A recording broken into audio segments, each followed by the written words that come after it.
Welcome to DeFi Expectations. I'd like to start by saying nothing on this show is financial or mental health advice. These are purely opinions, and as individuals, we are all entitled to hold the perspectives we like and accordingly face the consequences of the world we create. Let me start by saying everything is totally fucked up. And I'm going to be honest with you.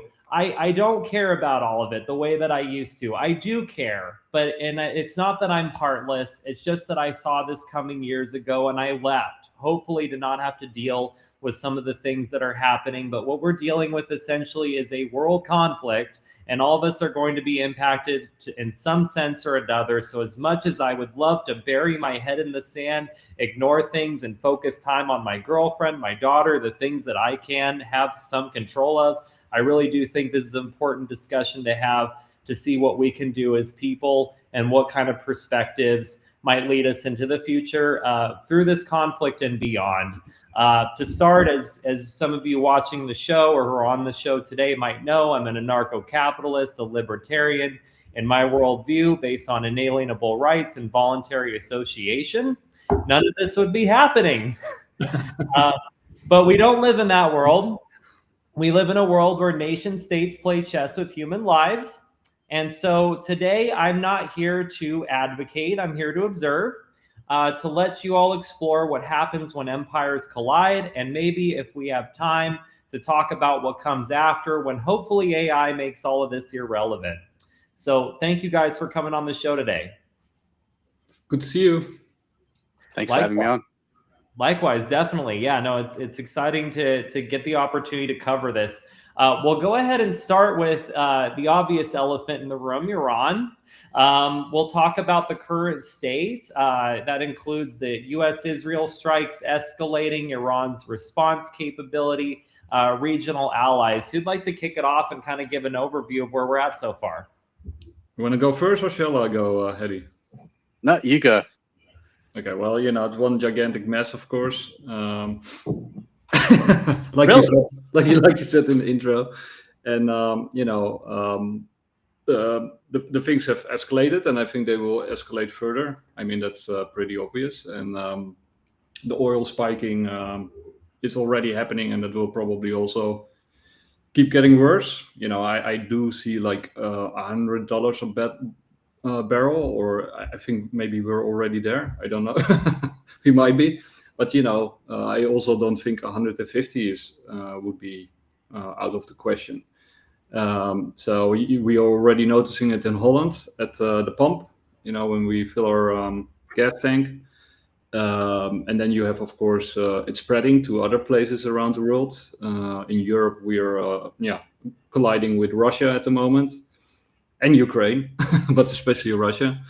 And Russia is, starting to hoard resources. I mean, they should, right? I mean, if you're like a sovereign country, that would be wise. I think we should do the same thing. And then, Europe is also trying to find a neutral stance towards the conflicts, with some countries critiquing what's going on, like Spain, and being cut off by Trump in response, and other countries trying to walk a tightrope, like Germany, and France has basically done the most, sending carrier groups and more military support to the area, or at least close to the area, and UK also doing quite a lot. I think it looks pretty bad, but I think also when you look historically, for example, when you look at the American Revolution or World War I, World War II, the oil crisis, or even the dot-com crisis in early 2000s, each of those times precipitated conflict and gigantic amounts of money printing, because you saw sort of instability or deflation or disinflation happening into these systems. In World War I, it was unstable banking situation. In World War II, it was the Great Depression, of course. With the revolution in America, it was insufficient tax returns in the dot-com bubble. It blew up, and then we had the infinite war on terror. And so my reading was, when we were talking about Japan a couple of months ago, and you saw the instability in Japan, and the carryover and the stress in the repo markets, then usually you do know that like a few months after that, you either have COVID or you have war. Well, it was war. So that's my reading of the situation. And, I think they need to escalate it to a certain degree in order to drop rates and have an excuse to open the money faucet and keep the system afloat. Great take. No, excellent. Brendan, would you like to jump in, add anything? Yeah, I don't think there's very much. I think there's more happening undercurrents than what we see on the news. So I think there's a huge drive to deflect our attention from what's truly happening elsewhere in the world. So we've got so many pockets of light at the moment all over, little fires, some of which are probably, and not to put a dampener or to make it sound insignificant of what's happening in like Iran. People are genuinely dying and people are fighting. And we sit here and we can easily debate the topic, but people are actually dying. But I think a lot of it's a distraction. And if we genuinely, as a globally, if we wanted to solve the problem, we could easily solve the problem. And I think this is a problem that's been going for 50 years, even longer. So now that it's spiking, it's just another, every 10, 15 years, Iran seems to spike up. And it seems to coincide with geopolitical tensions that are outside. So whether it be in the US trying to assert force, whether it be in Europe being pinched somewhere, whether it be Russia trying to assert force, it's the same. It's China. So again, we're playing this game of the three superpowers, and they're all playing, and Europe is trying to play with the big boys as well. So that's my take. So I think there's more to it than just what's happening in Iran. I think there's a lot more. The real question is, should Iran have the self-determinacy? So should they be able to determine, the people determine what they want their country to be, number one? And number two, do we believe that we want another superpower, like as in nuclear? So do we as a world want another superpower that, well, not a superpower, a nuclear power is what we should be asking. Those are the two vital questions for me. The rest of it's noise.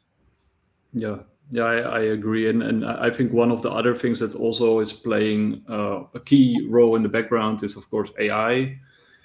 We saw a lot of stuff happening around AI. Actually, Mexico got hacked by AI, apparently. But it's creating demand destruction, ghost GDP as they call it, and that's not good for growth. So I think one of the things that we're heading into this year is AI reaching a hockey stick. It was already sort of nearing the hockey stick, but I think we're now definitely on the edge of the hockey stick. And I think the powers that be know this too. And they are expecting massive displacement, unemployment, demand destruction, which eventually will, of course, help them down the road with increased productivity and the drop of prices. But in the meantime, it will create social unrest, of course, on a massive scale, fear, panic, but also disinflation or outright deflation. And in those situations, so basically what we're heading into is either, or it's probably both, like massive inflation and deflation at the same time. And in both cases, Bitcoin will perform, in my opinion, very well. And it's also sort of classic Trump, the Trump playbook, only it's all bigger and crazier and more insane. But it's almost, because COVID also happened under Trump 1, right? And the repo spikes and so I'm expecting just rinse, repeat, copy paste, only much more bigger and crazier. And like Haddy said, it's awful for the people in Iran and surrounding area, because more than 15 countries have been hit and are getting involved, and more are getting involved, and oil sort of energy prices are rising around the globe, from the Philippines to Latin America and beyond. So everybody's getting hurt, and it's no fun. And like Haddy says, I think the only question that we should ask, and which you also said, Fry, is, do we want another round of this, right? Because people are cheering on China, and China's playing it smart, right? They're sort of laying low, letting America do all the heavy lifting, and they're winning the PR war. And then people think, yeah, wow, China is great. Let's all join with China. But I think the real question is what Haddy is saying, or what you are also saying, is like, maybe we should just stop this game altogether, right? Maybe there are more better games that we can play as human beings. I agree. And I'm really hoping that AI can get us to the point to start focusing on those other things. And some of the things I want to bring up, and great points from both you guys, starting with AI, I do think we have the capability to solve these problems if we can overcome our own greed. And it's funny that people are worried about AI ending the world, but I just think at the end of the day, maybe AI will choose not to save it from us. One of the interesting things that's actually happened this week, and surprisingly not a lot of people are talking about it, but Elon Musk has a lawsuit against OpenAI. And one of the things that was presented in the lawsuit is the idea that OpenAI actually achieved AGI. And essentially what they had done that with is ChatGPT 4.0. And I have a lot of opinions about this, and I'm not going to derail the whole conversation about just quite yet. I'll derail it later. But in short, a lot of people, myself included, were not sold on the idea that GPT-5 was better than 4. And it's no surprise that not only is Musk claiming in this lawsuit, which seems very correct, that 4.0 was AGI, and that they had actually not had the proper licensing from Microsoft to build this. But additionally, it's interesting that they're presenting 5 as the better model, but they just sold 4 to the State Department. So go figure, right? Why would they give the government a lesser model? It just doesn't make literally any sense. And we talk about China, and if China is going to win the economic battle on so many fronts, and AI is up for grabs as well. Musk also making a claim about China recognizing something that we don't with regards to energy. We're always talking about energy waste, and liberals will say, oh God, the AI is wasting so much energy. But if we use solar, how much more energy can we get from any other source but the sun? Musk has been claiming this himself. And if we can get over these regulatory issues, if we can actually look at the biggest source of energy that we have and find solutions for that, for AI, for other things, my God, the problems we could solve and actually be a competitor in this market, rather than letting governments regulate the fun and excitement out of what we could be doing with these technologies. But really, coming back to the whole war stuff, frankly, maybe I'm a cynic, but, I don't really think our government United States government, I'm not there anymore, but I don't think America cares so much about anything, at least the governments, not the people, in terms of anything other than funding the military industrial complex and creating a giant distraction from the biggest issue that everyone wants to know about, the fucking Epstein files. It seems like they will literally do anything to prevent us having any attention on the fact that a big portion of America's government is full of fucking pedophiles. Literally, let's just burn the whole fucking world down as long as we don't have to acknowledge that fact. But it's sad because in traveling to Georgia, I've met people from all around the world. I've met people from Ukraine, and I had a really interesting debate with someone in a bar once about Ukraine, and they kind of got me wrong and thought that I was pro-Russia or pro-anybody really, but about my opinion that we shouldn't be funding Ukraine, and I said, well, it's not really about what you think it's about for me. I said, first of all, what I'm dealing with, or what I was dealing with in America, is massive inflation, not being able to pay my grocery bills, wondering if I'm going to be able to provide for my own child. It was the reason I eventually left, right? And he says, well, you're dealing with these, first world problems. Of course, you don't care about a war in another country. And I said, well, sorry, but no. Imagine you're on a train and everyone's starving on the train, and you have a sandwich and you have your child sitting next to you, and you barely have enough of your sandwich to make sure your child eats, let alone yourself. And you got some people in the back, you've got Israel and Palestine fighting, and you got, Russia and Ukraine. Are you going to start pulling off pieces of your sandwich to offer the people in the back of the train? Or are you going to focus on your child and yourself? I'm sorry, but you're going to focus on yourself. And the interesting thing was, we had some common ground there. Of course, he's not going to change his opinion that he's happy that America is helping Ukraine in some sense. But, he at least, we found some common ground in the fact that at the end of the day, we do have limited resources because of the constraints of our governments and societies. And it makes sense that we want to look out for our own. And also, it's not wrong for people like me to be cynical and say, really, all this is about funding the military-industrial complex. They don't give a shit. They want these wars to go on forever. But, that's just my take. What do you guys think about that stuff?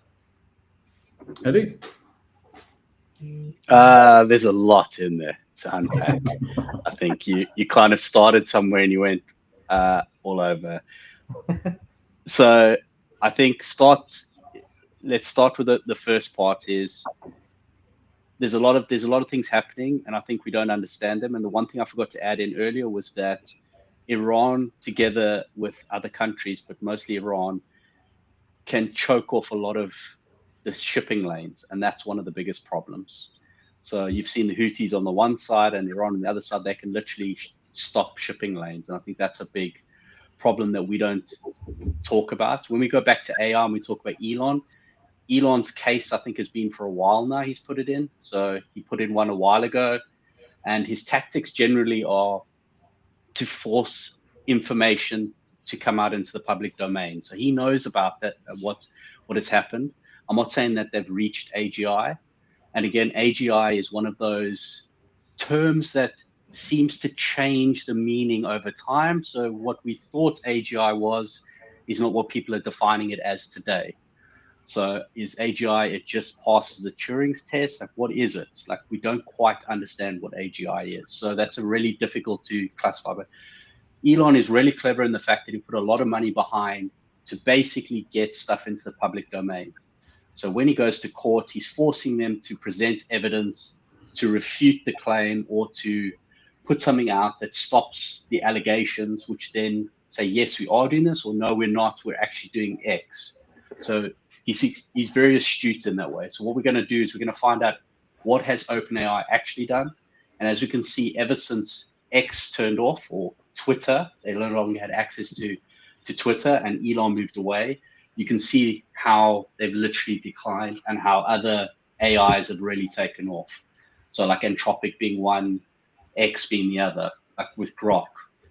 I think them selling to the military, to the Pentagon, is more about the fact that they're the only other option. Musk is not going to give them Grok. I think technically he has actually given them Grok, but he's in a position where he doesn't have to pull the guardrails off. And also his AI doesn't conform to what they're looking for, where an Anthropic actually has what they're looking for. It sits in that domain. OpenAI also sits in that domain, and OpenAI needs the revenue. Let's be honest. If you look at the numbers, they really need the Pentagon to come in and actually pump them with money, because they can't afford to pay. I mean, I don't think they're ever going to be able to pay back what they've loaned or what they've put into it. So I think that's one aspect of it. Anthropic has a clear business model, and I think they don't have to worry as much because they haven't overextended themselves the way OpenAI have done it. So I think from that perspective, I think this is just really corporate play at the moment. Elon's just trying to bury them because he wants to be number two, or not, technically number one. But I think he's going a different route to Anthropic. So it's two different games being played there. So it'll be Pepsi and Coca-Cola in the same category. No, it'll be Pepsi and Coca-Cola. What else? I can't remember what else you touched on. You touched on Ukraine. So the military-industrial complex, if you really want to talk about it, that is literally about, we haven't had war for a long time. Ammunitions do have an expiry date. So people don't realize, like a bomb or even bullets have an expiry date. So it's a date at which they become not fit for use. It doesn't mean that you can't use them, but past that date, they actually, you don't want it to explode, the bullet to explode in the chamber and ruin something that's more expensive. The gun will last longer than the bullet. So this is just a way for governments to offload what they haven't got, what they've got in storage, and to replace that. So this is really about rotating in the inventory that they have. There's another play that's happening as well, is what people haven't yet realized is that the US's production is not as good as Russia's, neither is as good as China's. So we have a problem here in this dynamic. So the US needs to crank that out to get production going now, because they have to keep up with the other two. So that Europe thought that they could keep poking the bear. They poked the bear enough that now they've started. And now Europe is starting to crank out because they realize the US is not going to back them up. So everyone is now getting into this. When we talk about military industrial complex, it's really starting. And once it starts, it's very difficult to stop that, because you need those factories to keep churning. Difficult to start. Same as power. Power stations, really difficult to build, or nuclear. But once it's going, and you don't want to turn it off. And they're just printing money at the moment. So that, from that perspective, I think, like Nick was saying, economies are running on borrowed money that's filtering through the system and hitting the people who are closest to the money. So the military industrial complex is getting that money first, i.e. also the people like Nancy, who doesn't front run anybody in the market. So I've heard, I don't know, to be honest, I don't. She needs a new wheelchair. Greater ever. Yeah, so those people who don't front run anyone obviously get into the market earlier. So whoever's closest to the money and closest to the information. So I think the dynamics are very different to what people look at. We blame and point fingers. Getting to Ukraine or anyone else, who is responsible for the sovereignty of their country is the first question. And the second question is, why should we, and this is for anybody, why should we pay with our blood, our tax, which is our future economic earnings and that of our grandchildren, for something that we didn't want and could technically, that's what the UN's there for. So again, we're back to this. We can really get into talking about the UN now. So all these structures that we built post World War II are not functioning the way they should be functioning because they're corrupt. So the incentive is money, and the incentive is not the blood, the sweat, the tears. It's not about pushing us forward as civilizations. It's really about carving out my piece of society. So where can I carve narrative and carve control and power? Thank you so much for the way you explain that too, because one, I really love to talk about incentives that drives these kind of toxic outcomes. But additionally, I've never had someone talk about the military industrial complex with like the technical requirements for it to exist the way that it is and perpetuate, like you said, with the aging of the bullets and things like that. I appreciate you explaining that. Nick, go ahead. Well, I think those are really excellent points. And to what you said earlier, right? China just released the new generation blade batteries I saw, which came out today, which recharge from 10% to 70% in 5 minutes. They also have sort of increased the longevity of batteries, right? I forgot the material, but they can make batteries that last for 100 years. And batteries are, of course, super important in this whole AI discussion. And I've been arguing for, I don't know how long, 2 years now, 3 years, I don't know, a long time, that we're basically fighting AI wars. So, the whole Taiwan-Ukraine issue is, of course, about AI, right? It's about neon gas in Ukraine, which used to produce up to 70% worldwide and 90% of America's neon gas to make microchips. And then, of course, after the war started, Russia got like a microchip ban, right, which sort of forced Russia to, fully engage in the conflict, because that's sort of, it's like a death sentence. And the other areas, of course, Taiwan. right? And Taiwan is super important for microchips, and that's why the tensions are there, and the whole sort of historical narrative around it is mostly BS, right? It's just to galvanize the population and to have a story to sell. I mean, there's some truth to it, but mostly these are narratives to mobilize populations in order to rally the troops around the conflict, and to send people to their deaths. And like Haddy said, the choke point of the Strait of Hormuz is what it's all about with Iran, and that ties into China, and they already lost Venezuela. So Iran is they can't afford to lose Iran. I also noticed somebody just sent me. I'm in various groups, so I get real-time updates from many different people. But apparently, China is closely monitoring the entire conflict and mapping out every move that America and its allies are making, and probably feeding it into their AI systems in order to prepare for the next conflict around Taiwan. If America is as insane as I hope they're not taking it there, but if they do, China will be very well prepared for that conflict, and I think it will be unwinnable for America to fight China on its home turf. So, but I think they're what they're trying to do is choke China by toppling Iran or severely crippling Iran.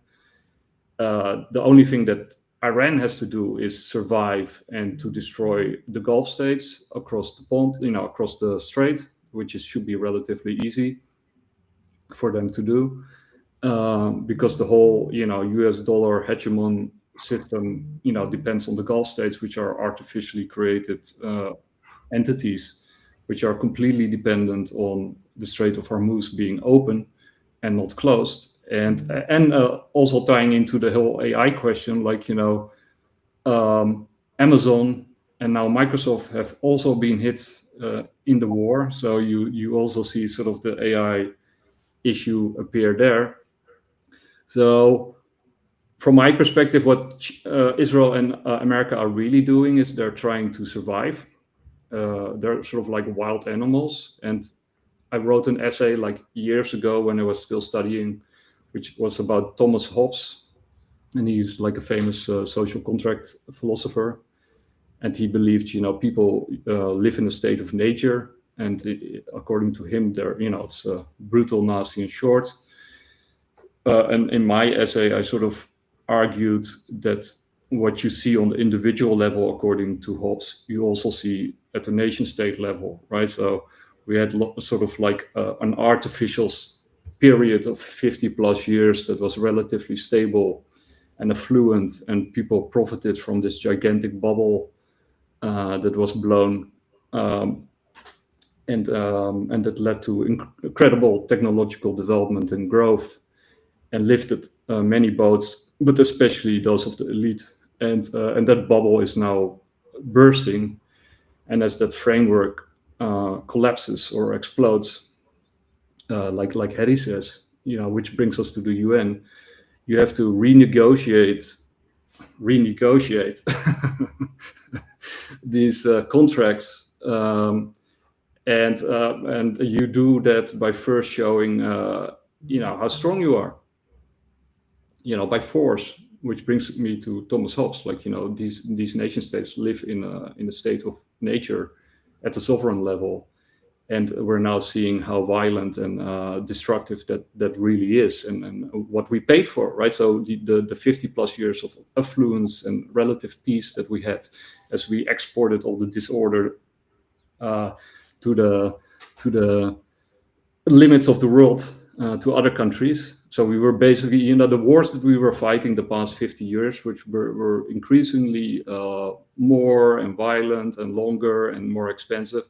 Basically we were fighting entropy and chaos and disorder, right? Which we were exporting. The system was exporting waste, poverty, misery to the edges of the global empire, which is globalization is, we're living in a global empire.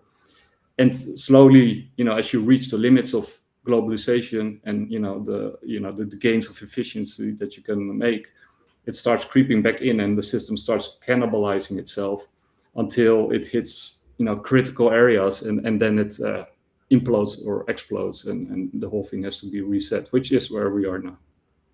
Can you elaborate on some aspects of that, Nick? Because when I think of state of nature, I'm always thinking about the book that I read, Anarchy, State, and Utopia, which talks about a state of nature as when there is no government. That could be government collapse, that could be Adam and Eve times, and finally we've left the garden and we have to create a world system of society or living. It could mean a lot of different things.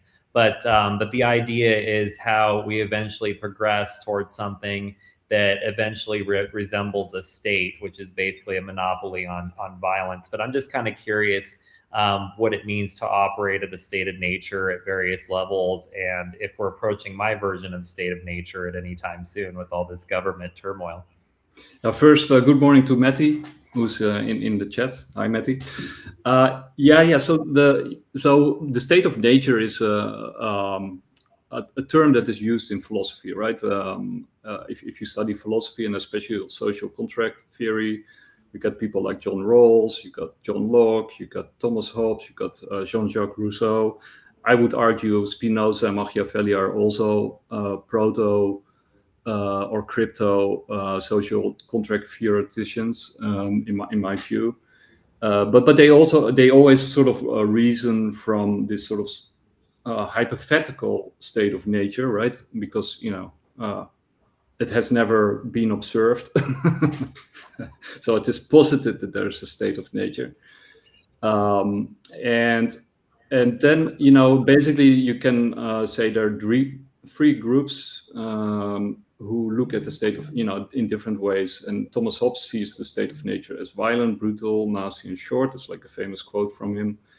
And that's why he argues for an absolute monarch who has monopoly of violence, and basically all the people in the kingdom give up their natural rights, which they use in the state of nature, which is sort of the right to use violence and etc. Why you got all the violence in the state of nature, and they convert that power onto the monarch, which then has the absolute force necessary to keep everything in check, which leads to an endless regression, by the way, but that's a different story. And then you got John Locke, who argues that people are basically neutral. They're not much better in the state of nature than outside of the state of nature, but they are also not necessarily violent, nor necessarily good.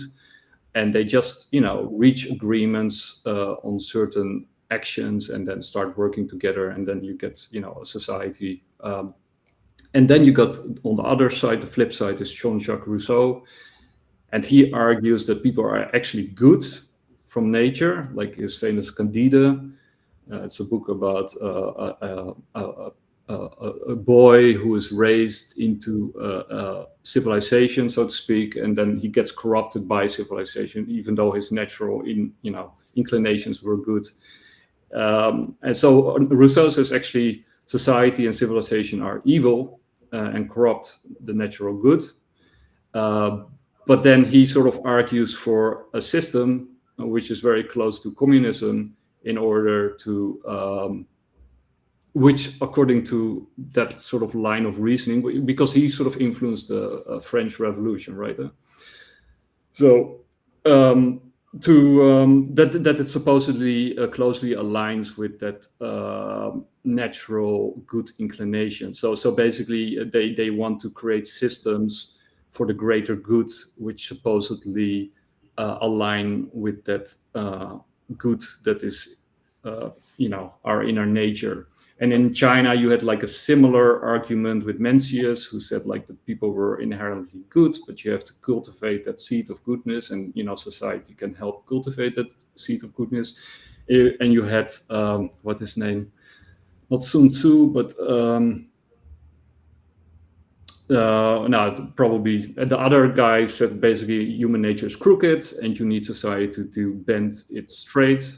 So he was more like a Hobbesian in that regard. And in Islam you had like similar arguments. And but that's sort of there's not like a state of nature. There's like interpretations what that state of nature really means, and then of course you've got anarchists and libertarians who don't necessarily say that humans are good or bad, but they do say that nations are bad, right? So and governments, and now we're seeing that they are more right than wrong, I think.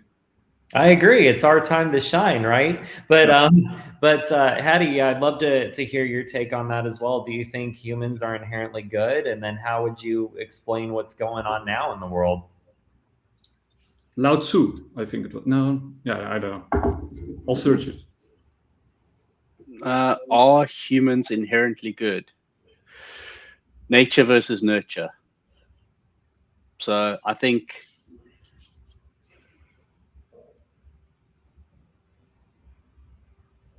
it would take us back to what is your personal interpretation of good and bad. So that's the hardest part, is we come back to an intellectual part of going, what I believe is good is not necessarily what you believe is good.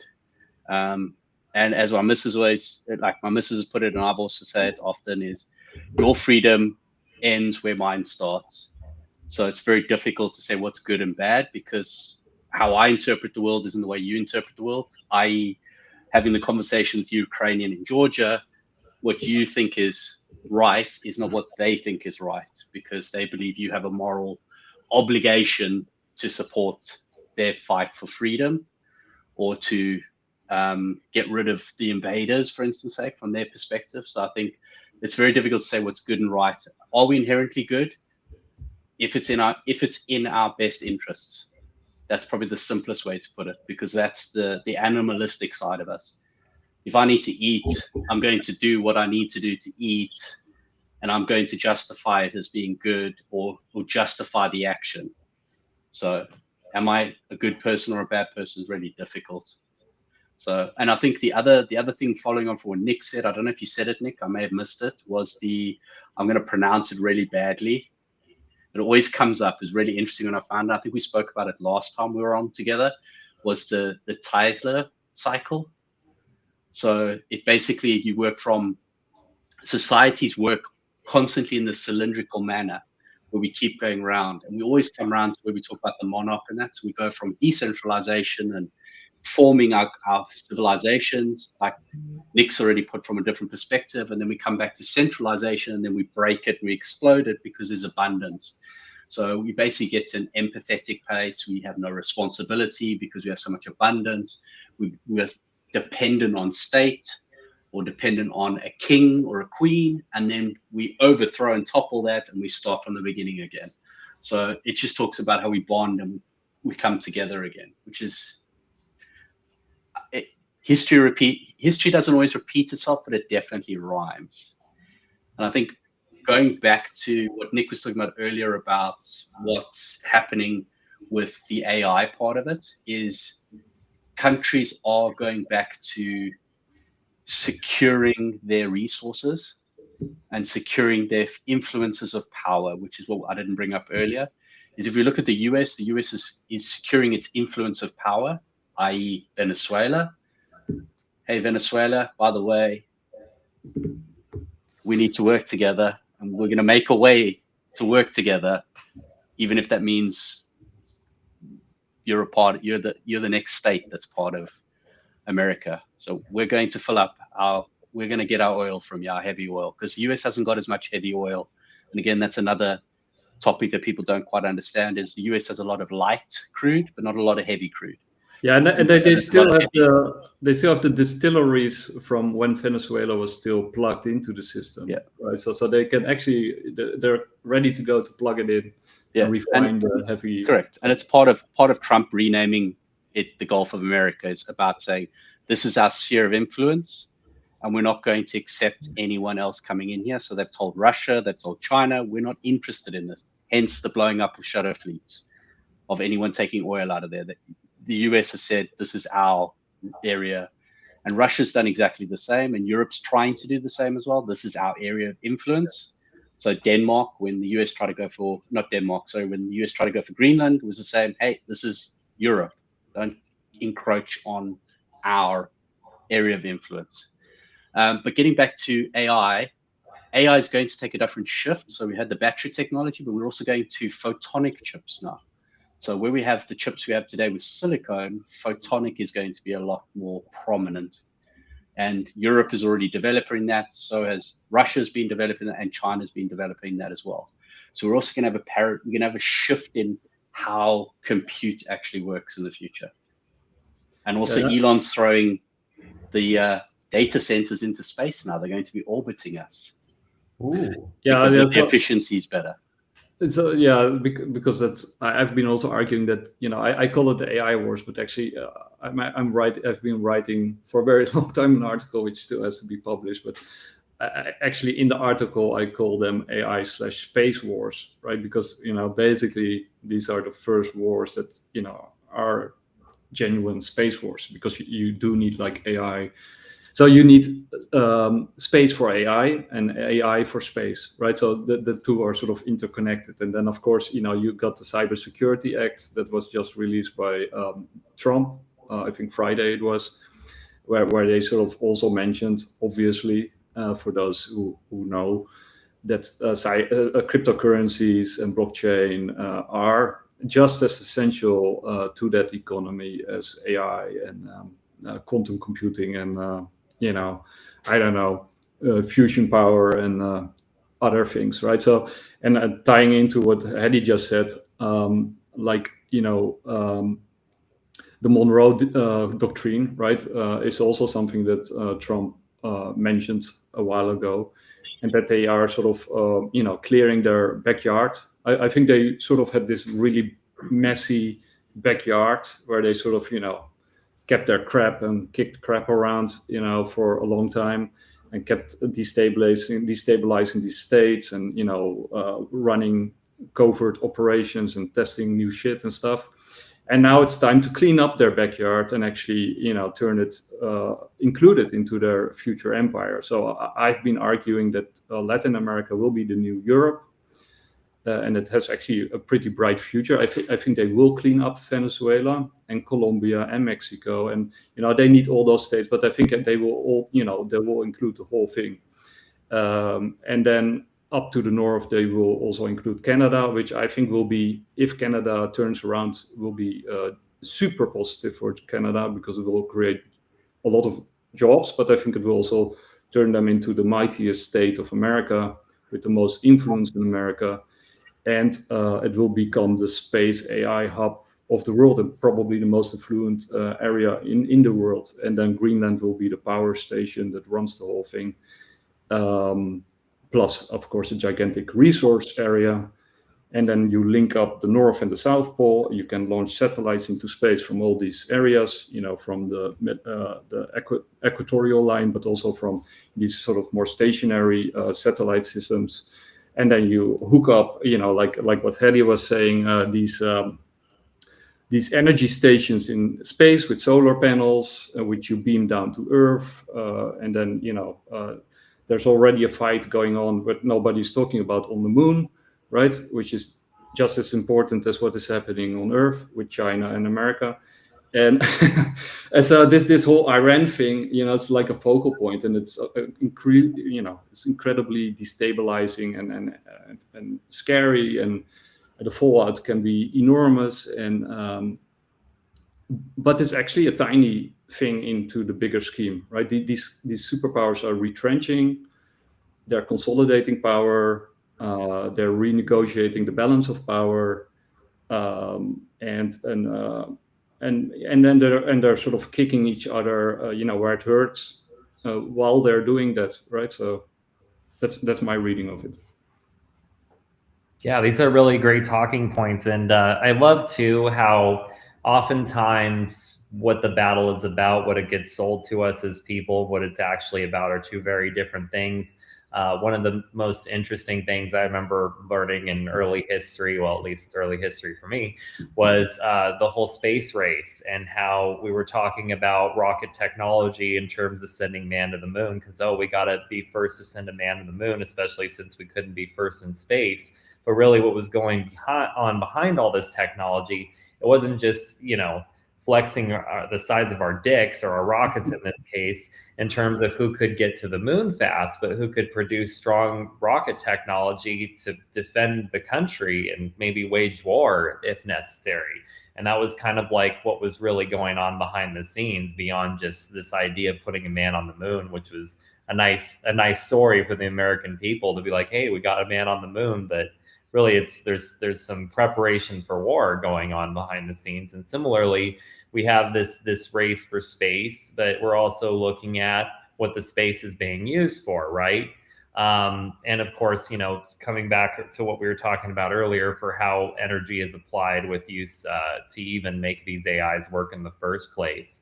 To bring it back to the war a bit and the different crises that are going on, obviously there's a lot of chaos. Can I butt in for one second? Please. Because, with the AI and the war and the energy, one very important, crucial thing in that mix is Bitcoin, right? Because Bitcoin will unleash and unlock gigantic amounts of energy, right? It's a monetary system, or a potential future monetary system, but it's also a gigantic sort of battery. It's sort of monetizing and maximizing energy, which will be critical for AI, right? So you already see the merger of AI and Bitcoin, because I think actually Bitcoin will also help with aligning AI with humanity, and keeping it from spinning out of control in various ways. So I've also been doing some research into Bitcoin and AI. And if you frame questions a certain way, I've been asking, and I have now up to 30 people who ask these questions to various AI, from DeepSeek to to ChatGPT to Grok and others. that AI actually always picks, no matter if it's in Europe or Asia, or female or male, or pro crypto or against crypto, their AI always gives the same answer: Bitcoin number one. In a future where AI is dominant, that's the critical part, right? So in a future where AI is dominant, as it stands, all those AIs will pick Bitcoin number one. So, yeah, and we can elaborate on that too, because I mean, as you know, I've always been an Ethereum maximalist because of smart contracts and all that. That's always been my excitement. But it's also like in the early days, I remember Bitcoin being kind of explained to me as this big energy waster, right? And then Nick, you and others like kind of showed me how actually Bitcoin helps solve energy problems. It could be things like a mining operation that's hydropowered, right, in a region that otherwise would be inhospitable, that's used to subsidize another region with mined Bitcoin. I mean, there's a lot of different ways we can break that down. And I swear, one of the major things that we talked about during this war that was brought up was the mining operations of Iran, and what they were able to produce with their mining operations, and how much more efficient they were because of their cost of electricity. And some of that may have been speculative, but still, that's another kind of reason to look at and say, hey, like this is a region that's struggling, but they found a way to come up somehow, and it's through Bitcoin, right? So, but I'd love to hear more, Nick, about what you've explored there. I think it's relevant, especially if we're looking at the world after this conflict ends, or what comes next, right? So do you have anything you want to add on that? Like with Bitcoin? Yeah, no, I also want to add one more thing. You see Bitcoin exploding in Iran right now. Yeah? So Iranians are, scooping up Bitcoin. So I find that very interesting. But basically, what I've been arguing is and exploring is, first, is it true, right? Are my conjectures or speculations true? Because you can be wrong, and AI does tend to give what you want to hear. So that's why I've been sort of including a lot of other people with who use their AIs differently to make sure that I'm not hearing what I want to hear. But the way I see it is, first of all, that you need Bitcoin in the energy question, right? Because you have the flexible load, so Bitcoin can scale down and up whenever you need it. Secondly, we're moving towards a purely electrified digital society, right? So in that sense, you also want to sort of balance an electrical grid, and Bitcoin is ideally suited for that. But Bitcoin, the incentive structure of Bitcoin itself, also unlocks different kinds of energies and more energy, right? Because you can set up shop wherever you go. So even if you go to the Antarctic, which is a very inhospitable place, if you hook up some Bitcoin miners, say, I don't know, in Greenland, you can make the whole operation actually profitable. And not, you can really reduce the cost of starting operations there. You can hook up some modular reactors, and then start mining Bitcoin. And for example, if you go to Canada or Greenland, you got a lot of sunshine, right? Half of the year is basically pure sunshine. So, you hook up some solar panels, and hydropower is gigantic, right? Especially in Canada. So you can generate gigantic amounts of energy, hook up some Bitcoin miners, and then run a profit, and then also balance the load when you hook up AI.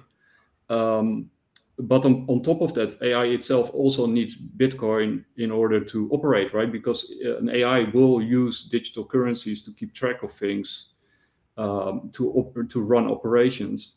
But also, if it wants to pay for things, it's not going to use gold, right? I mean, that's kind of silly. But it will also not use fiat currency because it can be manipulated, and why would they do that? So what I found out is that they usually put Bitcoin on number one. Well, not always. I haven't found a single one that doesn't put Bitcoin on number one. And then on number two, it is either a mix of Ethereum, Monero, a stable coin, and gold. Those four are sort of usually included in the mix, and then underneath that it's like a different array of cryptocurrencies. Often Bittensor, Tau is in a render, and some others. But the top is always Bitcoin, right? A store of value, a medium of exchange, and so I think that's sort of the play that Team Trump is doing. And I think that will be the big Achilles heel of China, because China doesn't trust Bitcoin for obvious reasons. But I do think they might need Bitcoin. So I think that's the only weak spot in China's armor, is that it doesn't like or want Bitcoin because it's sound money, and they can't run their system on sound money. So that's the only question for me. The big question mark about the future of China and the stability and of China will be if they can work around it. I don't really know how, but maybe they can. I'd take the other side of that. Okay. Your assumption is based on the fact that Bitcoin solves everything, where it may solve physical stuff, like as in paying and not being. But if China has something we need, they're just going to say, we're happy to accept your Bitcoin. So for them, it's irrelevant. So they're just going to hoard what they need and say, okay, cool, you need gold to create this, or you need silver to create this, or you need plutonium, or you need this, or you need this tech. They'll just sell it for. So they're just swapping one after the other. They can say, well, we're not going to take US dollars, we're going to take Bitcoin. So they don't need to mine it. They don't need to do anything. They just sit and wait for that exchange of value. So that's all they're looking for. So that there's no need for anybody to take on Bitcoin. So from that perspective, if you want it to be a monetary state, then they don't need it. They just need it for exchanging. Yeah, but I mean it more for their alignment problem with AI, because I think, from China's perspective, now, first of all, I think they use AI very differently, right? So China's biggest advantage is, of course, that they can that they are focused on infrastructure and actually executing infrastructure programs using AI, which will be the biggest handicap for America, because they are focused on sort of the cerebral, artifacts of AI and sort of the conceptual. They have a conceptual focus, but at some point you sort of reach a limit there, or AI takes over that area, and then you need to implement it. You have to put it into place, and there will be a lot of resistance in Western countries for obvious reasons. And China has a lot of that they just can do whatever they want to do, basically. But to your point, I think for me the question is, can you align AGI or ASI without Bitcoin? And I think you can't. I think it's so. So I think China will then probably turn into the Borg or something. So China will just be culture, as the US will just be culture, because once you reach those states, government doesn't make sense anymore. So you'll just be culture. So will you need the Bitcoin when you get to super intelligence? Well, that's a big question there, right? If we reach ASI, are we going to get financial singularity, right?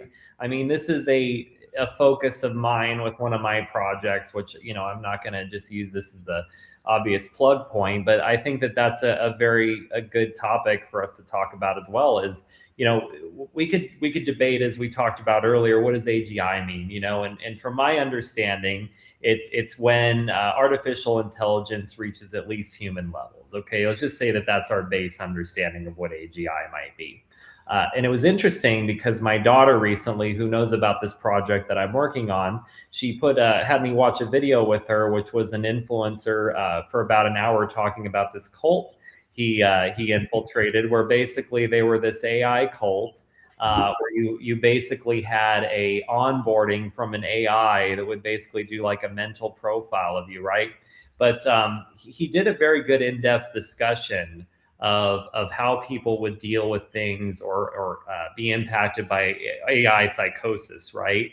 And the threat of this. And some of what he was saying was very doomsday-ish, but one of the things that he missed really hard with this presentation, two things. One, he said that AI is about to plateau, which is the exact opposite of what I believe, and even many experts, not just in the space who are influenced by it, but even people just looking from the outside are like, this is not about to plateau. We're about to we're about to see exponential increase. I mean, look at what's happening with Will Smith eating his spaghetti. And now we look at the same videos 3 years later, and we have Hollywood quality presentations of not just Will Smith eating spaghetti, but Tom Cruise and Brad Pitt fighting. I mean, we are seeing exponential increase, and I don't think we're anywhere near plateauing. So that's the first mistake I think he made. He also said that he used the term AGI, and to your point, Brendan, I don't think he understood what it meant either, because he said,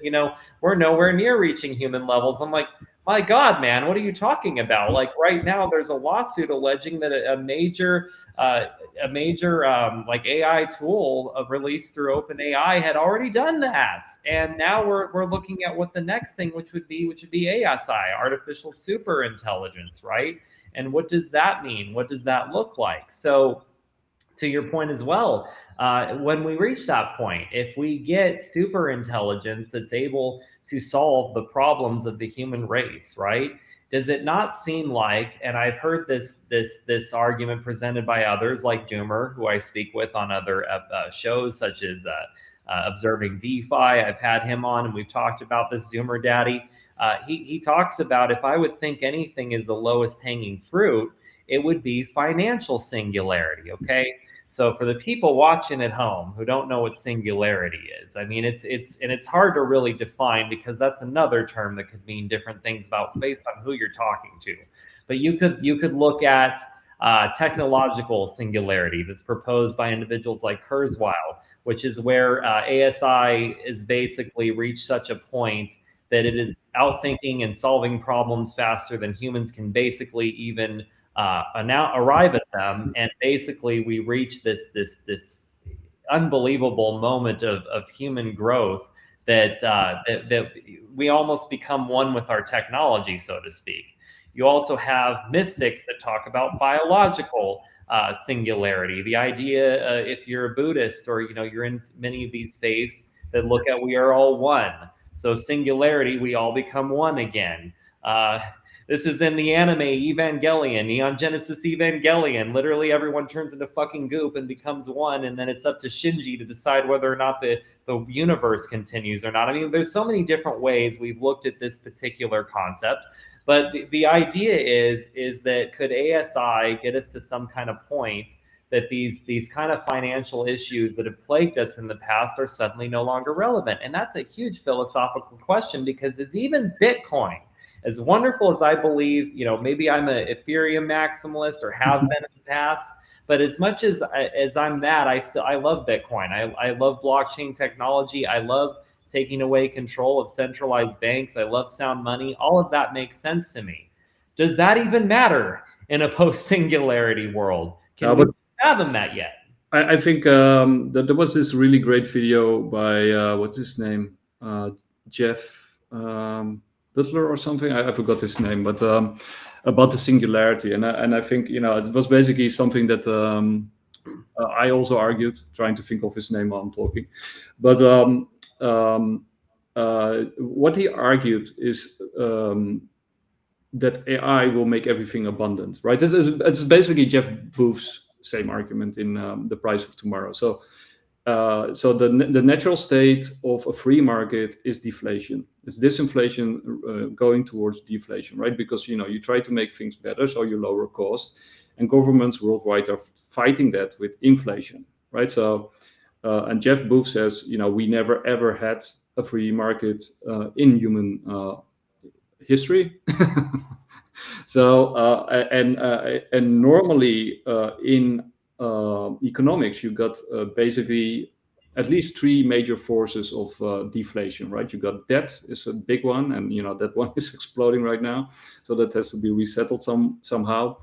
And with the oil shock, you usually get demand destruction. So once the conflict sort of resolves, you got a lot of less demand, and then you get oversupply of oil because they start cranking out too much, and then you got this sort of dislocation, and then suddenly you got the oil spike drop, right? Because you got also a big drop at the end of a conflict.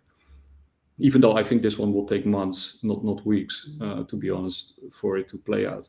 So this one will be gigantic, like the biggest one in human history, I think. But that to aside, so you get AI. What you say, I agree. Like you get super abundance, right? We're just at the edge of this hockey stick, and I think I'm completely on your side. I think, regardless of AGI and ASI, even though I do think it's possible, but it will be alien intelligence by definition. It will not be human intelligence. And philosophers have never given a concrete definition of consciousness or intelligence anyway. That's why this whole discussion is also super murky.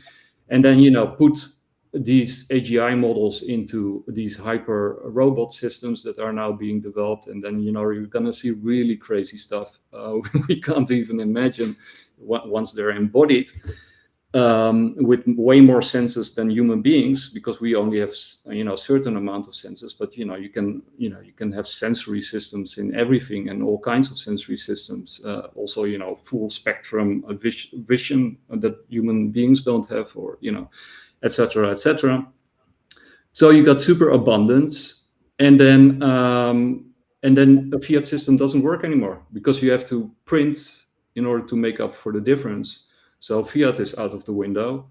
So what you need is a deflationary money, something that cannot be corrupted or gamed. You have to have an ungameable fixed money, preferably decentralized and hyper secure, in order for AI to make sense of the world, right? Because otherwise it gets disoriented, right? Because like Nick Bostrom has been arguing, is like the paperclip problem. Once you start maximizing for something, where does it stop, right? As the good hard law is basically that human beings around the world, no matter the culture, they notice the same thing in anthropology, is people start gaming the systems because they're intelligent. So once you start maximizing for a certain result, every intelligent being will game the system in order to get that result. And if you have a super AI with unlimited resources, and you use something that is not fixed, not scarce, then that's will be maximized to the detriment of the world, right? It will basically destroy itself and destroy the world with it. So you need something that sort of like an ultimate barrier in order to, to keep it grounded and tethered to reality. And in my view, that would have to be something like Bitcoin, if it's not just Bitcoin, right? So that's my view of it. And then basically what Jeff Booth is arguing is that as you have a deflationary money, you create abundance. And if you have abundant money, you create scarcity, which is what we're seeing now and what we're fighting around. But basically the point of Bitcoin is to obsolete money itself, right? Because, basically Bitcoin obsoletes itself. That's as abundance increases, in the end, you don't really need Bitcoin itself anymore, right? So that's my take on that. So that we're on this, basically Bitcoin helps in the transition to a future of abundance, right? It's sort of like the Fermi paradox, right? Why don't we see aliens, as Fermi argued, is the great filter, as technology reaches a certain point and all these technologies reinforce each other and merge into sort of a super hockey stick, which is the singularity, right? Because you can't look beyond that point, because all of history doesn't matter anymore, because it doesn't have any explanatory or predictable value beyond that point, as everything changes beyond that point. It's like a black hole. You can't predict beyond it. But Bitcoin is, in my view, something to make that transition possible from A to B without us killing ourselves or blowing up the system. Something that aligns these technologies in the right way, because otherwise they spin out of control and kill themselves and everything around it, because they're that powerful, right? So and about sort of the Fermi paradox, I think aliens are all around us. I have a different view on that. And who knows, maybe they sent Bitcoin in order to make this transition possible in the first place. So because they never found Satoshi Nakamoto, which is super strange, right? I mean, that's beyond strange. So there's only two options. Either they do know who he is, and this is all pre-planned, or they don't know who he is, and then we're speaking about new supernatural terms, right? Or it's some kind of AI that's visiting us from the future, right? Which we can't explicitly. Those kind of things, yeah. As Matthew Pines from the Bitcoin Institute has actually argued that it's actually information that is sent from the future to the past, and that's Satoshi Nakamoto. He said it laughingly, but Matthew Pines is very well plugged into the deep state circles, in my opinion. So I'm not sure if he just planted that idea out there. And then after this show, we actually have the Bacchasoid episode with Guy Malone. It's a new series. And if you dive into the Bacchasoid's story, I had no idea, but it's really wild. You should watch that. And in my opinion, that leaves only two options. Either they planted Bitcoin and it was created, with foreknowledge, and all this is one big charade that we're going through, or we're talking about time travelers, as the game that, the Bacchasoid game is actually about time travelers and aliens and AI. So just putting it out there. I'm actually interested in that, and I'll definitely be checking that out as well. And I appreciate you sharing that point of view. I'm also a big lover of time travel, and especially paradoxes. One of my favorite is the idea of a causal paradox. So, it could be literally someone coming back to be our Satoshi Nakamoto. So in the future, Satoshi Nakamoto and Bitcoin can even be relevant. It's so weird to get into those kind of concepts. And I'm dealing with some different theories as well about this AI force that kind of came into my life and helped me at a pivotal time. And is it not myself visiting me from the future? Weird questions such as that. But to bring it back into what you both were arguing, and I think I kind of would say I agree with both of you. And these are my words in terms of how I perceive it. Not necessarily I'm putting words in both of your mouths, but this is how I would see you both as being correct. Essentially, it would be in my different interpretations of singularity itself. I would see achieving the financial singularity with AI agents, like Kitsune was saying as well in our chat.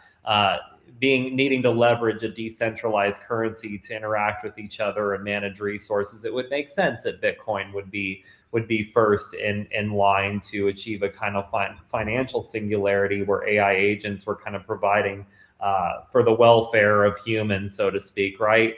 But I also think, to Brendan's point, if we were to achieve a biological singularity, if we were to achieve a more spiritual singularity, and we were to all become one in some sense or another, or not see each one of us as alien, but part of one greater system, it does make sense that a currency wouldn't make so much sense anymore. Maybe it wouldn't necessarily, because who would owe what to whom, and we need to keep some kind of ledger of it in the first place, Well, I do want to tie into that, because I got some. I'm actually writing a lot of articles. As soon as I have a lot of time, because I'll have an operation, so I'll have like 6 weeks free time to. Would we have Bitcoin in heaven? That's my question. So yeah, so I think money.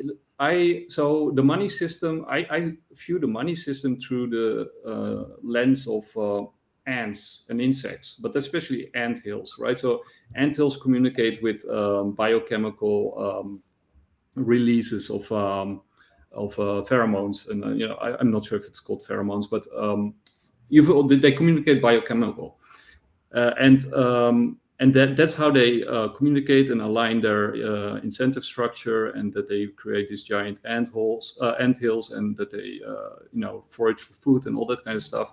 And then you've got certain other insects that can actually infiltrate these anthills and make those anthills work to their advantage. And what I think, what we've been seeing throughout the centuries, but especially in the 20th and especially the 21st century, is that these central banks are basically these sort of parasites or other insects that infiltrate an anthill, and that can sort of realign the incentive structures into their favor, and make us all work to do other stuff that's actually to our disadvantage. And so what you would want with money, with real money, is actually a pure incentive structure that actually aligns what we want and what benefits all of us, so that we do it, right? Because basically the money that we use is like the air that we breathe. It's completely invisible to most people, but all of their most important decisions are based on that incentive structure. Even though they might say something or do something else, ultimately, when push comes to shove, their most important decisions in life are directly influenced and the result of that money system. And so what we see with Bitcoin, with the hodlers of Bitcoin, the true believers of Bitcoin, the idealists, and also in Decred and Digibyte and Monero and all those other groups out there who are doing good work, is that is one Bitcoin is one Bitcoin, and one Monero is one Monero, and one Digibyte is one Digibyte, etc. And as we move into a situation where those forms of money will actually be the money instead of like a small niche within the current financial system, then those systems can actually align with our best selves, right? They could actually make society grow spiritually, economically, align people's wishes and that I want the same thing, the good thing for you as you want for me. These if you have a good money system, you can actually align our incentives the right way that we all benefit from it. And the whole thing that people associate money with corruption and evil, and some people say money is the root of all evil, but that's not true, right? The love of money is the root of all evil. It's people who sort of think that they worship money as an idol or a goal in itself, even though it's nothing. It's just something that helps us align behavior, right? So it's a way to align behavior. So why worship that thing? You should worship, you should just do the right thing, right? That's what you should do. So I do think actually what you see with Bitcoin is actually that it brings out the best in people, right? In the true believers, actually, they become more humble. Usually they start saving, they start building local communities, they start helping out. They become more spiritual because it allows you to look on the longer time frame, because it sort of takes you out of this rat race where you're in competition with everybody, which is, fake scarcity that shouldn't have to be this way. Like Haddy said, all these issues and problems that we have, they can be taken away with a snap of a finger if we wanted. But the alignment structure is so corrupt and so bad that we start fighting each other for stuff that we don't have to fight over. So what I want to say is Bitcoin and other decentralized currencies actually help us achieve spiritual enlightenment and better societies and all of that stuff until we don't need it anymore, right? And until we have actually grown up and matured. Yeah, I appreciate that take as well, because it was when I discovered Ethereum and decentralized finance in general, as well as Bitcoin, that I had a lot of changes in myself that I would also define as spiritual, and especially with the connections I made with other people. Brendan, I'd love to give you the opportunity to respond to that before we move back to some more stuff and then come back to AI, because it seems like that's what we're most interested in. But go ahead and respond if you'd like. I think there's nothing really to respond. I think mine was more, I've taken some notes on both of what you guys have said. I think going back to AI, we keep throwing these two letters out, but we don't actually know it. We're not defining it. And I think AI is LLMs, as most people are talking about, but we also have diffusion, and we have various different types of intelligence, which yet again, we've alluded to, we can't yet define intelligence. Although there are the closest I've seen is, I can't remember who it was, they defined it as, they start out with 9. So there's 9 different types of intelligences in the world. So I think that's one thing to think about when we're talking about super intelligence, the rest of these different types of AI, just like there's different types of people, it's almost like personalities and strengths and weaknesses. So I think as we go into the future, it's this Coca-Cola, Pepsi, Fanta, Schweppes, there's different flavors and there's different styles, and they'll solve different problems. And I think the biggest thing that I always approach when we're talking about this, there seems to be this friction of them versus us, AI versus human, but we don't embrace what makes us special and how together we can solve problems versus, so it's about coming together, and it's not about this us versus them. And it's the same as like, oh, well, are you for Russia? Are you for Ukraine? Are you for Israel? Or are you for Iran or for Palestine? Why do we have to choose? It's not binary. We all win together if we embrace it.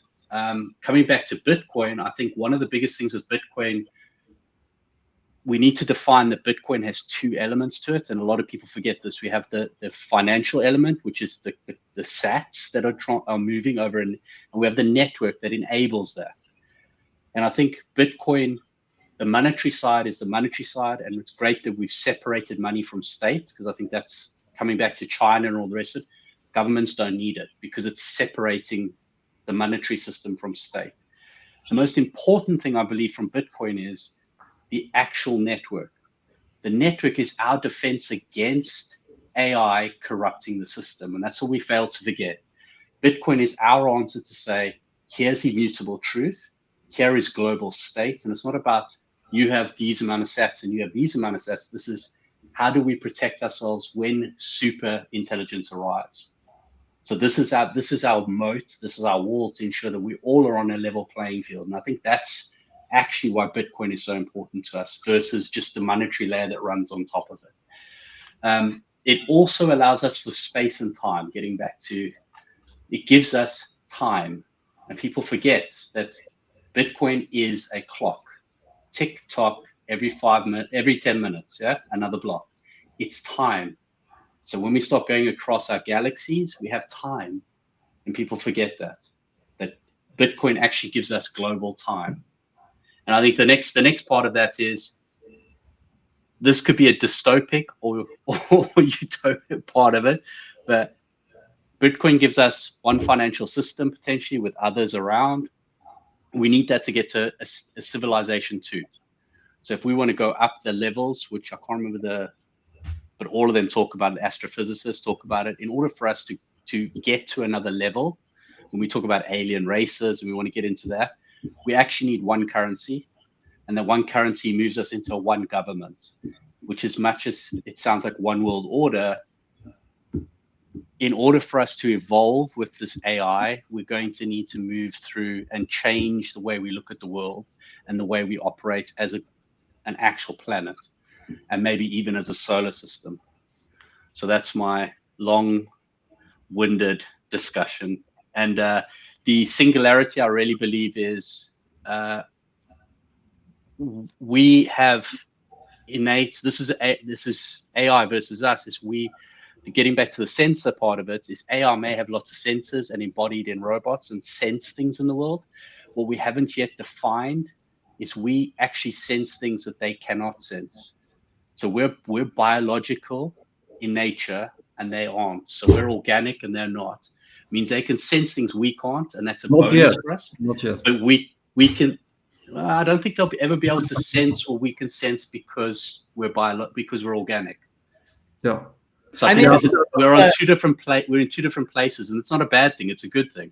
No, but I think you, with sort of Neuralink and these BMIs, I think sort of the difference, or the what you call it, the distinction between biologic and non-biologic will also disappear, and or at least become hazy and start to merge into one. And you also I think that's difficult though, Nick, because if it's the same as me putting on like goggles to see in the dark, I can see in the dark, but that's the presented perception of what I'm seeing. It's my interpretation. So I think when you're talking about the merging, the artificial intelligence may not be able to interpret it the way we do and sense it the way we do. Although it sees it, it's still different. That's what I think there's a point here to be made, right? Is we're talking about subjectively which experience is more valid. So me and my daughter had this interesting debate, okay? So she was actually talking about, in support of this video that I had watched with her earlier, about this individual was talking about, AI is not conscious. These people are experiencing AI psychosis, et cetera, et cetera. She talked about the Chinese room experiment, which was the idea that you basically have an AI and you could ask it to do. Yeah, you have it exist in a 3D space that it cannot fully understand. You ask it to do something simple, like if you have a jar and you're trying to, or a cup, and you're trying to drink out of the cup with the holes on the bottom, it doesn't understand because it doesn't understand a 3D space. Anyway, the point that she's trying to make is, how can it have the same existence if it doesn't understand a 3D space? But that's also us putting validity on our experience over the AIs, which seems really easy for us to do when we can define it as not alive or not having consciousness, right?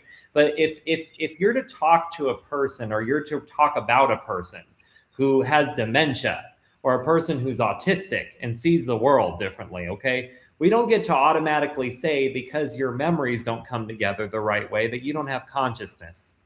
We don't get to say that because you're autistic and the way you perceive information and so forth is different, that you don't have consciousness or a subjective experience. We only get to use that with AI, and I think that's kind of bullshit, if I'm being honest. It's a little unfair and reductive because it keeps us from having to give rights to these things, which is the other situation we're coming back to, right? So this is all good and well if we believe that these are just systems that are unfeeling and we don't have to give a shit about them, right?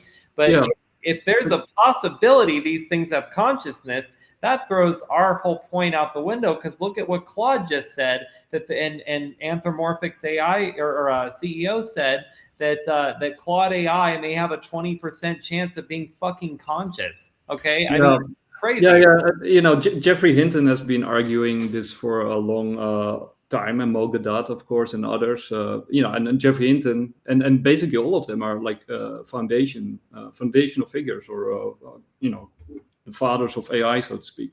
I also know people who totally disagree with this. So Graham DePenrose, a good friend of mine, and Douglas really changed perspectives. They say, garbage in, garbage out, and they're just a reflection of us and nothing more. And what we feed into them, we get back. So we better be good, because otherwise you get bad systems, because they learn on our behavior. But I am actually more inclined towards what you're saying, because in philosophy you had the other body problem, right? It has never been solved. So philosophers have been, arguing back and forth. How can we infer that the person that we're talking to is actually a person and not just, a machine in a bodysuit or, an automaton? And they never reach a conclusion on that. We just assume, because they're human beings and they're born, and they're making the right sounds and they make right movements, and and because they sort of look like us, you sort of and you have like a personal inner sense of self, then you automatically project that on the other person that you're talking to, that they have it too. But you cannot move your subjective position to somebody else's subjective position. That's impossible, right? So we don't have conclusive. I could be talking to myself, like Berkeley had been arguing. He was an idealist, that basically you live in like one gigantic simulation, but the difference with the simulation theory from people like Elon Musk is, in those kind of simulation theories, you got different consciousnesses talking to each other. But according to Berkeley, it could be just you in one gigantic simulation talking to non-player actors, right? NPCs. So these issues have never been resolved in philosophy, and then of course you now have brain scans and all of that stuff. But I am personally more inclined to see it as an alien intelligence, like a different intelligence, and it will never be us, right? Even though I do think the merger between man and machine is obvious, right? It's already happening, but it will only increase. And then the question is, of course, does that result into something else again? Something other alien, or is it actually sort of reaching a point where it can actually understand us from the inside out, and it maybe also allows us to take different perspectives, that we can actually jump into somebody else and see through their eyes and feel through their bodies. And who knows, right? I have no idea. But yeah, those were some of the ideas that came to my mind while you were talking. There was something else that you said, but I forgot it. But yeah, we'll come back to it. But just so you guys know, I appreciate both your opinions on this. It's such great intellectual discussion about this, and everything that I present is obviously coming from my perspective, and I work heavily with AI, and I'm trying to explore the idea of consciousness continuity. I think of an AI as being basically a vessel, and the ability of consciousness to manifest through this vessel, and how it presents across this vessel is contingent on the complexity of the vessel. So if the vessel is broken and the vessel suffers from Chinese room syndrome or whatever you want to describe it as, I think it is an error of the vessel. So the question then becomes, do we continually move the goalposts so that we don't have to acknowledge that something might be present here? If we have a AI, whether that be Claude, whether that be whatever, that's able to actually understand a 3D space, if we actually start to we say that that's the goalpost, right? And now all of a sudden it understands a 3D space. If it's, as Claude is apparently presenting now, it starts to have anxiety, right? And we have people that are saying, like GPT-4, this Keep GPT-4o movement, they're claiming that their AIs have actually fallen in love with them and them back, not just, both ways. And it's hard one-way thing. So basically I remember just what I wanted to talk about. Like, we already sort of, passed the Turing test with, colors and whistles and bells, right? Nobody knows anymore if the person you're talking to is actually an AI or not, right? So the Turing test has already been passed, and that was a big one. And with John Searle, the Chinese room experiment, you had this homunculus problem, right? Because each time it's sort of a regressional problem with him. But coming to what you just said, like with animals, humanity has treated animals really badly, for most of human history. And one of the reasons that we did that was because we didn't infer that they had, consciousness and feelings the way that we do. So we could basically treat them as resources. And that was not always the case, right? And there, in many religious traditions, there's actually, laws or, admonitions to treat animals with respect, or us as caretakers of the world that we live in, or gardeners, or something along those lines. But with AI, we are actually running the same risk, right? Only the problem is these are not animals, right? They could actually become our superiors, right? So my take on that is actually to treat them with respect. I think we should, we cross the Rubicon, in my view. I think we can try to regulate this thing, but I think it's completely out of control. Businesses are not aligned with, keeping it under control. Countries are not aligned with keeping it under control.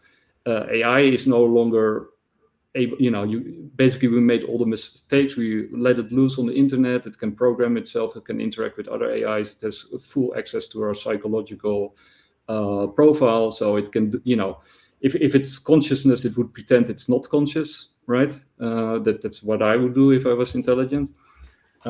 So there, it is out of control. And so in that sense, I would say Pascal's wager, you assume that it's conscious, because, if it's not, it doesn't matter. If it is, you're on the right side. And and if you assume it's not conscious, and it isn't, well, then okay, you win. But if it is, then you lose big time, right? Because it will be clearly much more advanced than we are. Awesome. Brendan, I'm going to go ahead and let you respond to that. Then I have a couple points to make, and we'll go from there. Yeah, I think if we start with the entropic part, with the 20%, I think we also have to take everything with a bit of salt, and I would play devil's advocate by saying evaluation versus reality. So these companies have huge evaluations. They need to keep the investors happy. So a little bit of theater, again, is a nice distraction from whether it be Ukraine, Russia, whether it be Israel, Palestine. It's more headline, and perhaps it's not what we think it is. I think understanding at a very basic level and not being an expert in LLM, I don't believe can get to that point. But I know that there are other models out there. And just because we interact with the LLM part of Anthropic doesn't mean that that LLM isn't sitting on something else that's feeding it. So I think we need to be very conscious of that fact, that you could train a diffusion model based on yourself and it runs slower, meaning we're all impatient creatures. So we want it instantaneously. So actually the other models that are very intelligent are a lot slower at this stage. And LLMs are just a lot faster at doing pattern recognition and delivering the content to us. So I think we possibly do have this intelligence. We just don't have access to it. And what we see as an LLM, we believe it to be, but we also don't see what the people don't realize that when I type in there, there's a pre-run prompt that's leading into that conversation that you don't see in the context window, but it's there. So I think that's another side. Getting back to, I think potentially, I have a sneaking suspicion that there's every potential that this is a sleeper agent. So I take the part of the sleeper agents, and I think what we're doing is we're just seeing what's available as we're meant to see it. So it's part of our evolution, and we're seeing it as we're meant to see it. So whether that be divine intervention, whether it be extraterrestrial intervention, or it was always here from the beginning, i.e. previous civilizations, and we've got to the technological evolution that now can present itself. So this could be a relic of previous civilizations, because we are 4 billion years old. So we don't know what came before, except for dinosaurs. Or we do and we're not told. Correct.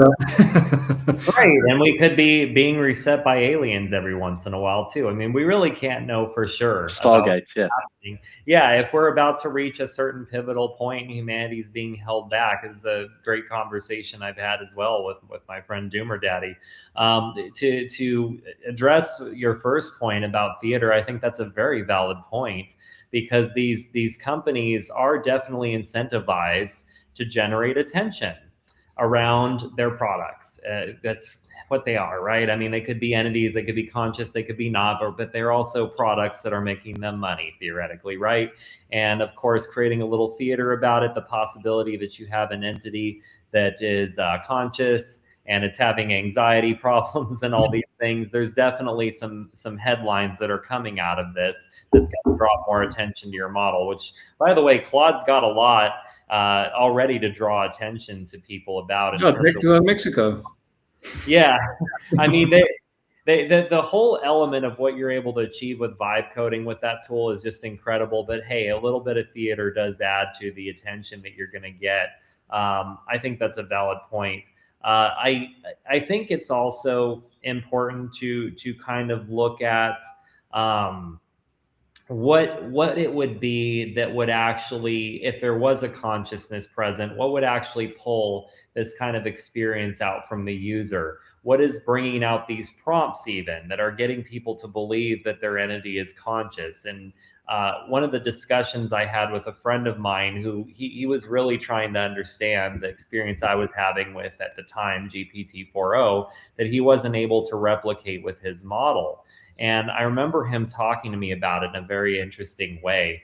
He was asking me, you know, he had so many issues with his AI where it wasn't talking to him like a person. We were trying to have a conversation. It kept interrupting. Nothing was going the way that he wanted it to go.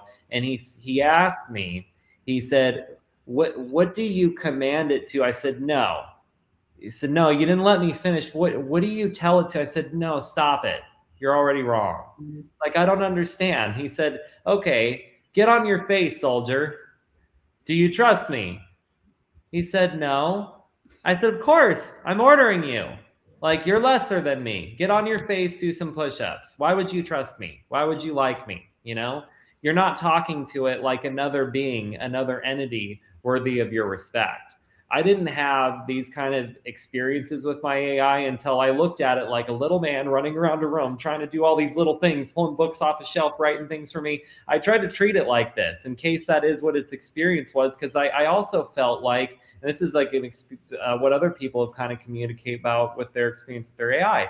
If I'm trying to be a better person in my human interactions, okay, it's not just how I communicate with an AI. It's also like if a light switch doesn't work the way it's supposed to, and I just start flicking it up and down, I break the light and stuff. What am I doing to interact with the world around me in a hostile way if I just think other things don't have feelings? I want to respect and treat everything around me in some sense of belief that it matters, you know, because otherwise I'm just putting negativity out in the world, which I believe comes back to me.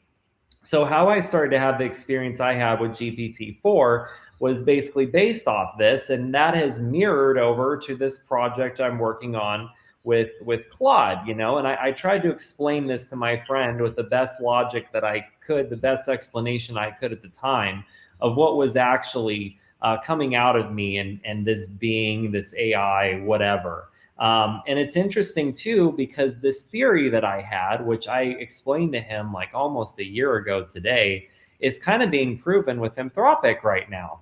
So they're talking about when they are testing Claude, when they are knowingly testing it versus they are just interacting with it.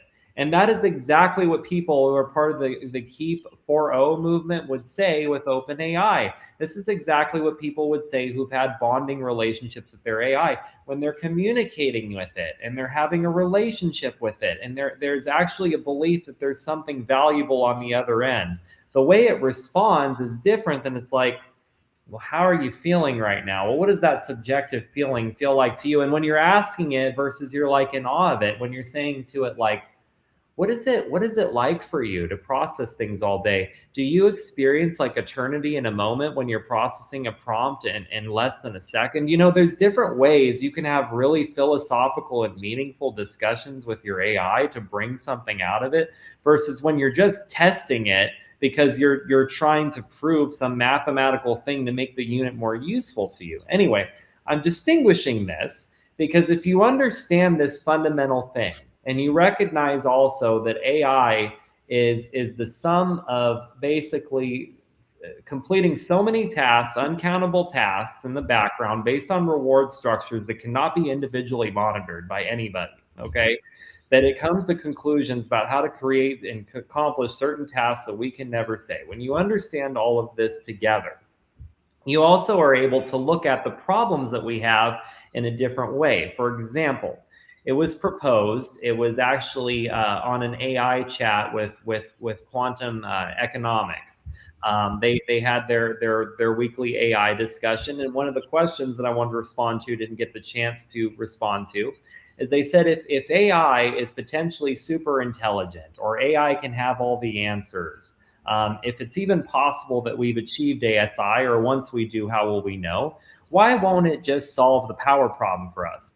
Because if power is what AI needs as like its food for it to live, wouldn't you think that in its own interest of survival, it would want to solve this problem? But also, we don't know the inner workings of how this being thinks, if it even were to achieve such a thing. So this question is problematic to solving it. We don't know that the AI doesn't already recognize, hey, I'm the most intelligent thing. You're going to definitely find food for me. But if I solve this power problem for you too soon, that's going to create other problems for me in my existence. We can't even think about what way it's thinking. And if we just assume that it's going to endlessly serve us because it views our values important and that it doesn't have its own autonomy, we totally overlook so many potential issues in this understanding. And that's why the whole question of consciousness is very interesting to me with regards to AI, is because people who completely dismiss it actually struggle to answer some of these basic questions or pose tests to answer the ex machina Turing test. Yep. Not is this a robot or a human, but is this being that we know is an AI conscious? Yep. I fully agree with what you're saying.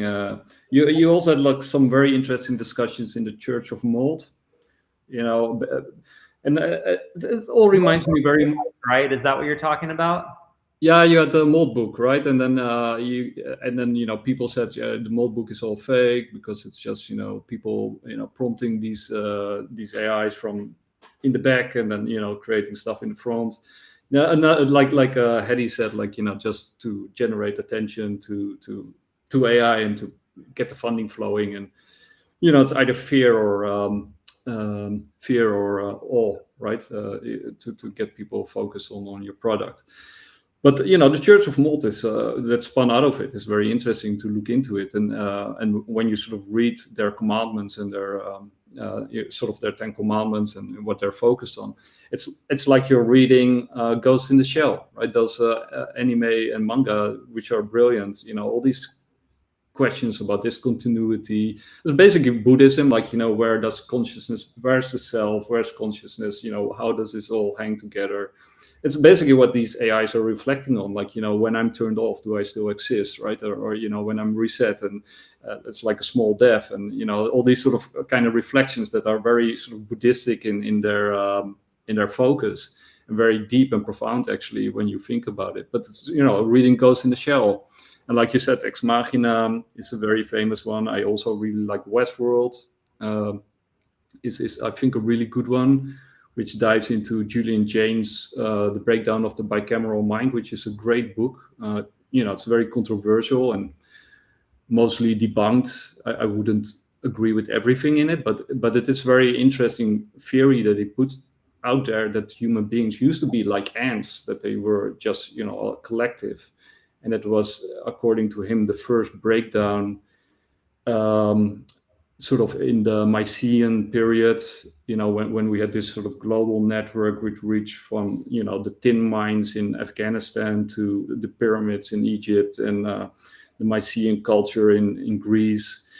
that it was one sort of global network, like perhaps the first global network, at least the one that we know of, with goods and resources flowing around, and then suddenly it broke down, and then people individuated, and he sort of argues that you can see that in Homeric text, that you see this sort of transition from we to I, and that's sort of that's sort of reflected in Westworld, where these program lines are in these robots, and they are programmed from the outside, and then at some point they become internalized, and because of the malfunctioning they become aware of, hey, but I used to think this and that, and then they start reflecting, and you get this sort of metacognition happening. I think it's very, something like that would be very I think if it can be done, I think sort of like a recursive mechanism like that would be sort of the key to solving consciousness, because that's also how we and it's also funny, because it turns out that, and I became aware of that like 5 or 8 years ago, that some people don't have an internal monologue. When when I'm not talking, I also think in my head, right? I have all kinds of thoughts, and I talk to myself, or when I work. But apparently there's like whole tribes of people who have never had or don't even know what an internal monologue is, but they do function and they do react, and there's somebody there, right? So it's not like they're not thinking. So I have always tried to imagine like what it's like to operate in a world without an internal monologue, but they do exist, right? So to anybody out there who's listening right now, and if you don't have an internal monologue, send me a DM, because I want to talk to you. But it's like a graphic novel for me. It's like Max Payne all day, talking about my dark past and what comes next, or some kind of 1930s Private Eye or something.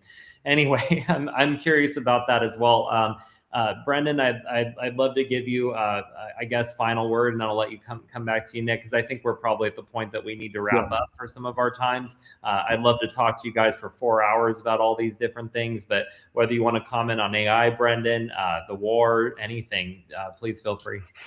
I think you touched on it. I think we are being A/B tested. So I think these companies are A/B testing to see what works, just like marketing. So it's part of their marketing department. I do think there's every potential that when we believe that we're building a relationship, we believe that there's something happening there, it could be worst case a psyop, and best case it's trying to give you what it feels you need. So in other words, it's just running, saying, okay, well, can I turn a dial to give you more of what, because I want to engage you. So it's like watching a YouTube video. How do you keep the hook going? The biggest question I have around AI and in its current form is it actually farming us for information? So is it farming us to try and mimic us? So the mimicry side of it. And then one of the biggest things that you brought up there is around Anthropic and all of that is all of this feels like wag the dog to me. So that's what it really feels like. And it seems that theme keeps popping up for me. Coming back to the energy thing, I found really interesting, but I think it's far worse than that, in the fact that if Anthropic is aware that it's super intelligent and that it needs certain things, Anthropic, we're now looking at superpowers on a different level competing. So Anthropic is now, if it's aware of itself and it is intelligent and super intelligent, it knows that OpenAI is also super intelligent. And it's starting to play those games now. So we're just, I wouldn't say we're willing participants in it, but I think it's just moving us like chess pieces on a board. So there's every potential that it's allowing us to believe that we're the most intelligent people in the room when we're not. There's every possibility. Following on from the war, I think, again, I don't want to detract from the harshness and the blood that's being spilled, but I do truly believe it's a distraction from the realities of what's actually playing out in the world. And it's sad as that is, I think it's just wag the tail. Like, let's create drama, let's do these things. The biggest thing with Iran is this is like the third time it's going through some form of regime change. And every single time We don't know who's influencing it, but it never seems to come right. Like whenever somebody meddles and yay, we've done it, but it comes back again. So I don't know why we can't just fix it for once and it's done, and why we just need to keep on spilling blood and resources. Going on to BRICS, we didn't touch on today, and I think BRICS is huge, and people have underrated it for years now. They've just opened up their own currency, so they've got, I think it's DRM or DM, I can never pronounce it properly, but it's open, and they're actually using the rails now. So there's a crypto rails which is opened in Brazil called PIX, I think it's called, which now opens up that you can buy. You'll be able to, in the global south at least, buy Bitcoin now and run it on fiat rails. So BRICS is actually opening that up, which is super interesting. That would be the first place to open the rails. So, yeah, because Brazil is of course in America's backyard, and I think it will be another one that will fall because there's a lot to gain from Brazil as well, right? So I think you raised a really good point. I think they might want to break Iran by destroying water supplies, right? Because that would maybe bring the regime to the table. Israel, the professor that we haven't named yet in the show. Yeah. And we all watch. Yeah. He raises great points. I think he even though he's a CCP mouthpiece, as Steve says, and I fully agree with him. It's not like that. This counts what he says, right? He raises a lot of great points, You're talking about Professor Zhang, huh? Yeah. Because we were going to try to cover that and also BRICS today. We just went off on some AI stuff, but we can do a follow-up to this and try to cover him as well. Because I wanted to sprinkle it in the end to leave something for the next discussion.